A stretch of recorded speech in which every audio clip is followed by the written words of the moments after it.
সকাল থেকে মুষল বৃষ্টি, আকাশ অন্ধকার, বাইরে আকাশ কালো। আর এই বৃষ্টির ওয়েদারে আমার কর্তার ইচ্ছে হয়েছে ম্যাগি খাবে। হ্যাঁ, তো আমি বললাম আমি খিচুড়িও বানিয়ে দিতে পারি, কিন্তু সেদিনই খিচুড়ি করলাম, তাই ও বলছে না আজকে ম্যাগি খাবো ঠান্ডা ঠান্ডা, যেহেতু ওয়েদার। তো আমি চিকেন সসেজ দিয়ে বানিয়ে ফেললাম ম্যাগি।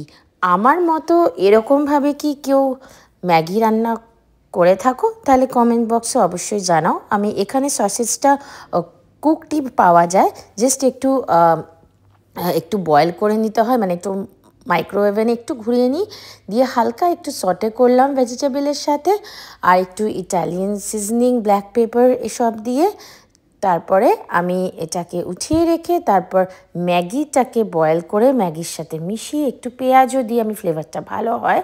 আর তোমরা কিছুটা পেঁয়াজ ওপরে ছড়িয়েও খেতে পারো, তাহলে আরও ভালো লাগে। তো ম্যাগিটা বয়েল হয়ে গেছে, সবজি দিয়ে করে নিয়েছি। এটা কিন্তু খেতে দুর্দান্ত লাগে। তোমরা চিকেন সসেস যদি না থাকে এমনি কুক চিকেন দিয়েও করতে পারো চিকেন ম্যাগি।